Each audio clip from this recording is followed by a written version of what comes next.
It is the lowest place on the face of the earth. The sea is so salt, nothing can live in it. Yet, in small settlements along the west bank of this Dead Sea, Jewish scholars once sought refuge from the moral decay of their time. The refuge ended shortly after the time of Christ. Roman conquerors were tightening their stranglehold on the Holy Land. Even the suggestion of dissension was intolerable. So, the emperor's legions crushed the desert settlements of the rabbis. A Jewish sect called the Essene apparently knew the end was coming. For generations, they had collected the wisdom of their people and the earliest known versions of the Old Testament. These treasures they hid in the caves that only they knew existed in the mountains behind their settlement. 19 centuries later, the treasure would be rediscovered. It would be a vindication of the faith of millions, evidence of the Bible as a factual history of the birth and heritage of mankind.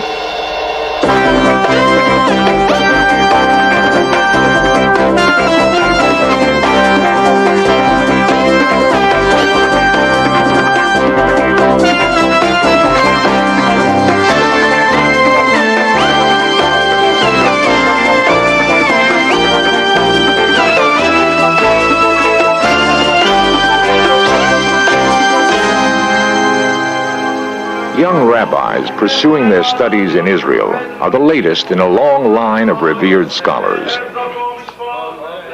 The scripture they recite was written down centuries ago.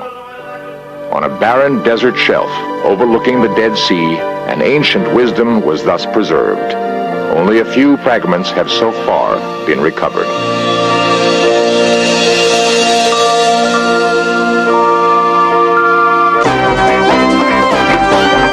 This series presents information based in part on theory and conjecture.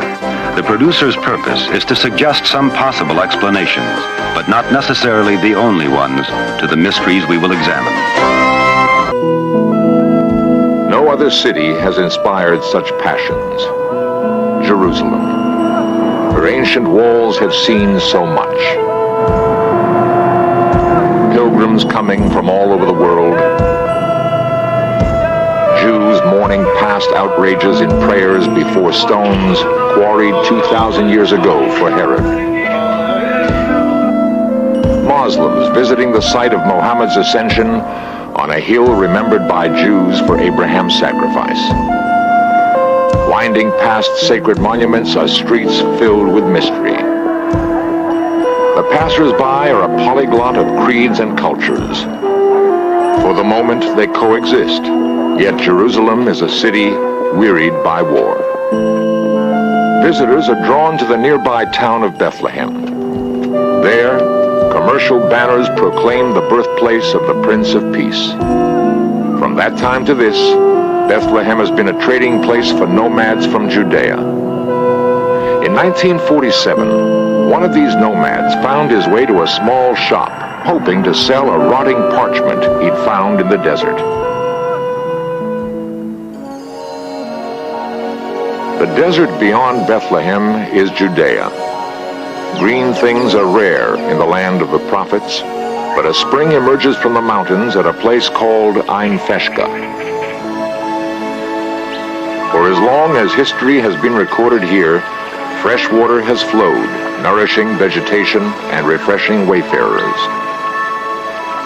In recent times, Ein Feshka was Arab territory, part of the Kingdom of Jordan.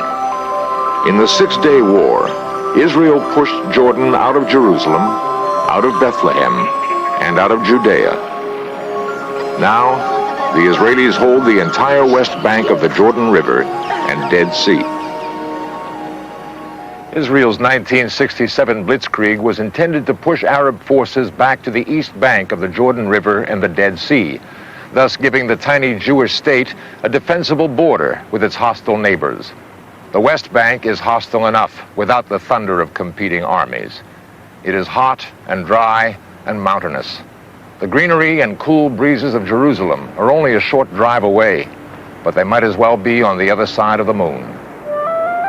Nowhere is the harsh reality of life on the West Bank more apparent than at an ancient mountain sanctuary 30 miles south of the spring at Ein Feshka. Today, cable cars make the journey to the top an easy one. In the time of Rome's dominion over the Hebrews, the trip meant climbing a trail called the Snake. By whatever route to the top, one encounters an astonishing monument to the human struggle for freedom. The place is Masada. 2,000 years ago, a people called the Zealots lived here. They looked at the corrupt world below and felt safe. Masada was the largest of the West Bank settlements maintained by religious patriots in defiance of Roman authority. On their mountaintop, the Zealots even had room to grow livestock and crops. From their lookouts, they could see the other side of the Dead Sea and watch invasion routes from the north.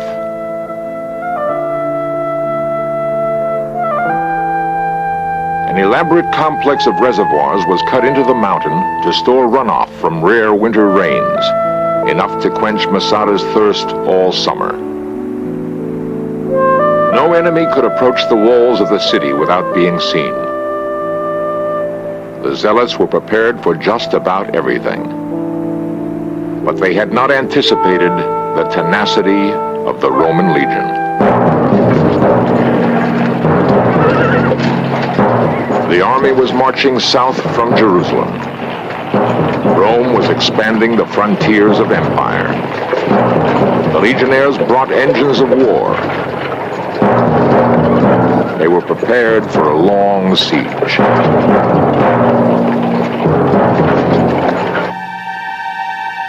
From the summit of Masada, it is still possible to see the outlines of the Roman encampments below. The battle raged 3 years. By then, the Zealots knew the end was near. They drew lots to implement a desperate plan. The Zealots had chosen death by their own hands rather than surrender. The man chosen by lot to see the deed done had fallen on his own sword. The Zealots might have been hardened in their resolve by news of what had happened at Qumran. Like Masada, Qumran was a community of devout Jews who sought refuge from oppression and immorality. Their settlement lay in the Romans' line of march from Jerusalem to Masada. Qumran was much smaller, with none of Masada's formidable defenses. Its people were more disposed to prayer than politics or war.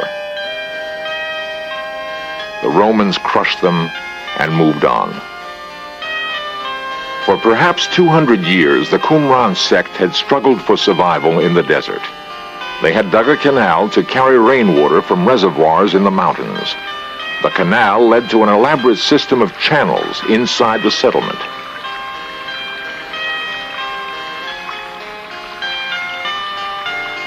These, in turn, fed a network of smaller channels which emptied into large and small cisterns.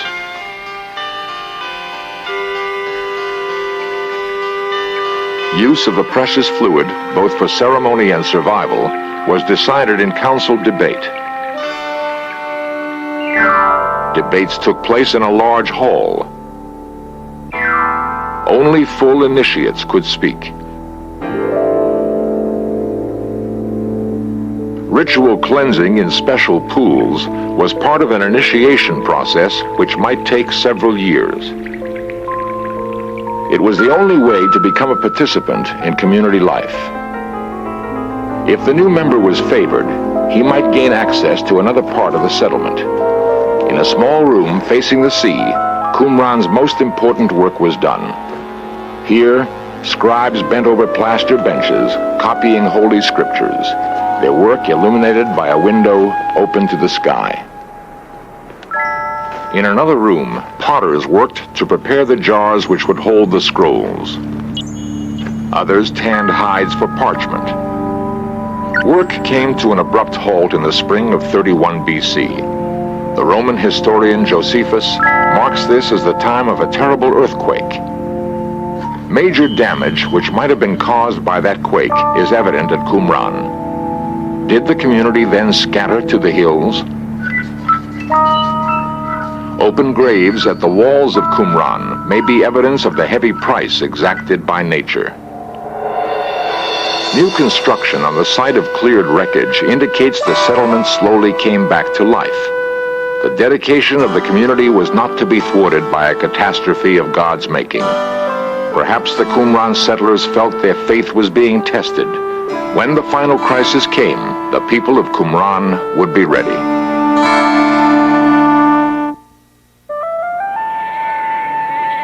The flocks of goats and sheep grazing on the hills between Jerusalem and the Dead Sea belonged to nomadic desert Arabs called Bedouin.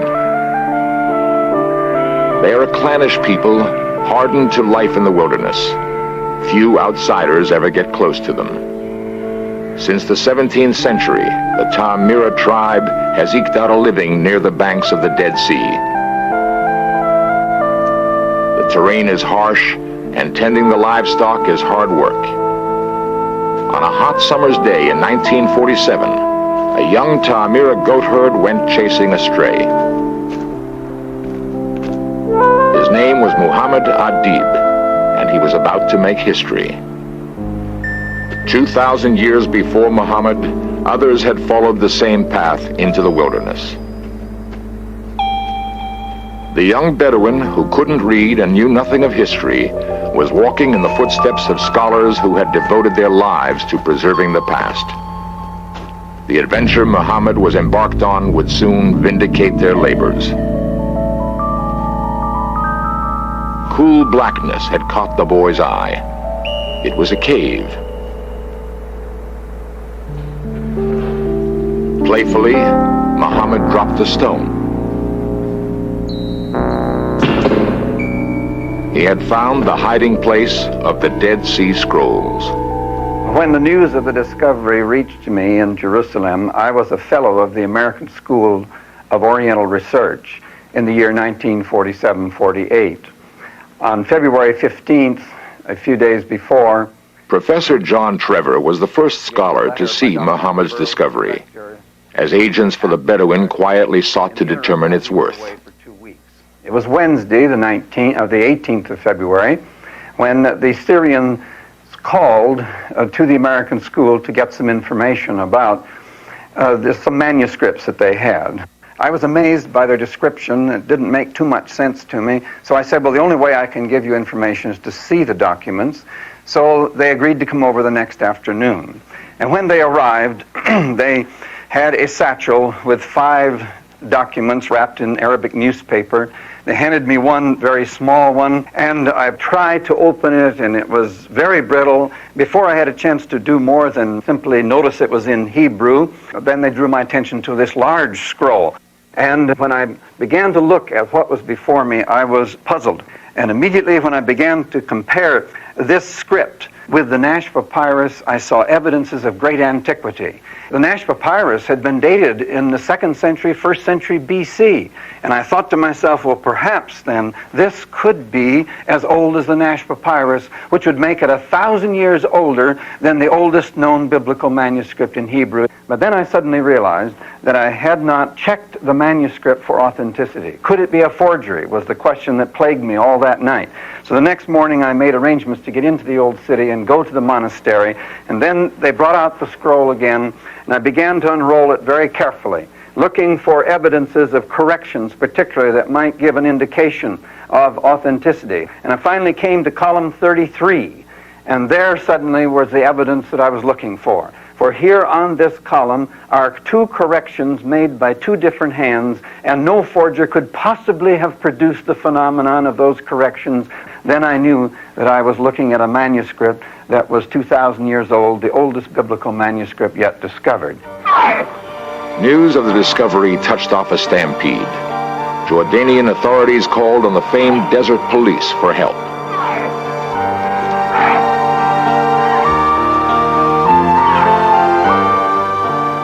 The Bedouin weren't about to tell anyone where the cave was.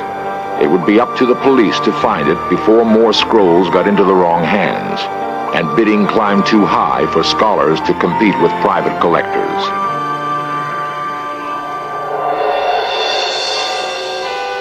In time, the police succeeded. They found not one cave, but a virtual honeycomb in the hills behind Qumran. The Bedouin, however, had found them first. They were picked clean. No one could be sure how many of the caves had actually contained anything of value. Scroll hunting had become the full-time occupation of the Ta'amira tribe. Every likely crevice was explored. The Bedouin had approached the task with the same cunning that had made them successful smugglers and highwaymen. Clearly, the only choice authorities had was to deal with the Bedouin. Government archaeologist Joseph Saad checked into the Winter Palace Hotel in Jericho, posing as an agent for a wealthy collector. There, Saad met secretly with his superior to fix the price they were willing to pay. They settled on a maximum fee of £1 per square centimeter of scroll fragment. Negotiations were set to take place in a rundown hotel on the other side of town. Representing the Bedouin was a Bethlehem merchant named Kando. It was to him that Muhammad had brought the first scrolls.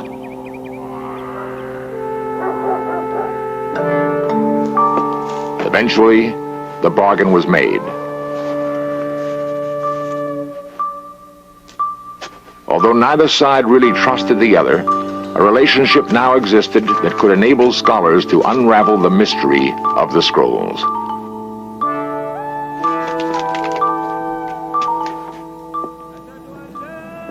Kando and his young Bedouin friend Muhammad even traveled to Amman, Jordan, to dine with the director of antiquities. There, for the first time, officials heard the full story of the amazing discovery.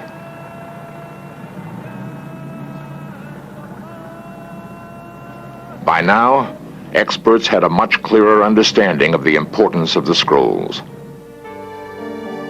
Basically, the scrolls provide a 2,000-year-old verification of the accuracy of the Old Testament as known to modern men.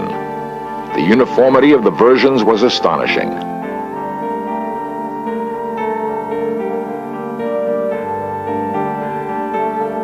In 1952, another amazing discovery was made. 2 rolled strips of copper were found near Qumran. When cut apart, they revealed an inventory of buried treasure. The wealth represented in the list was enormous. Gold and silver bullion, huge quantities of coins and sacred artifacts. Could this be the treasure of Jerusalem, lost in the Roman attack of 70 AD? If it is, the Jews must have hidden the wealth in secret places throughout the city. What has become of the treasure? Why would the list be hidden at Qumran?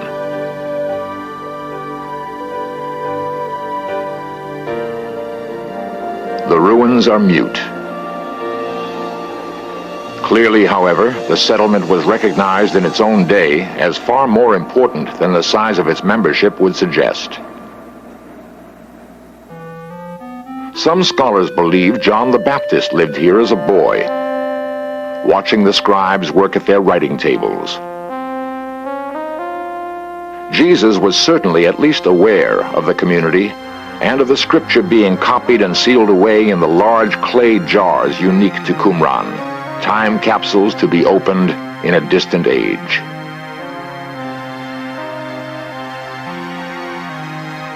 From the other writings of the sect, we know that the community believed it was living in the last days before God's judgment, the ultimate triumph of light over darkness. Even as they labored to accumulate and preserve the Jewish scriptures, they prepared for the final struggle with the forces of evil and the new age to come. In this way, the Qumran settlers anticipated the apocalypse. When it came, they were unprepared for the result. The Qumran community continued for over 200 years to live here in this site with that daily expectation that the new age was about to begin and they would be involved. But instead, exactly the opposite happened. Instead of there being the sons of light who would destroy or defeat the sons of darkness came down in the form of the Roman Vespasian army and defeated the sons of light. The written contributions of Qumran live on in Jerusalem's shrine of the book. Qumran's spirit is alive too. Many of today's Jews are following the traditions established there so long ago. All who value faith are in some way indebted to the people who labored in the desert to preserve it. Qumran was destroyed and its inhabitants put to the sword. Perhaps, however, the ultimate victory they prayed for was theirs after all. We know that the Essenes sent emissaries to Masada when they saw the end was near for Qumran. Perhaps they sent them elsewhere. The map will give us a clue. The east bank of the Jordan and Dead Sea is in many ways a mirror image of the west. For Jerusalem, there's Amman. For Eilat, there is Aqaba. Why should the Essene and Zealots not have established settlements on the east bank also? The political boundaries of today meant nothing then. The east bank has been untouched by archaeologists. What treasures may lie in these hills? Qumran was created to rise above the corruption and violence of its age. Peace has not yet come to the west bank of the Dead Sea.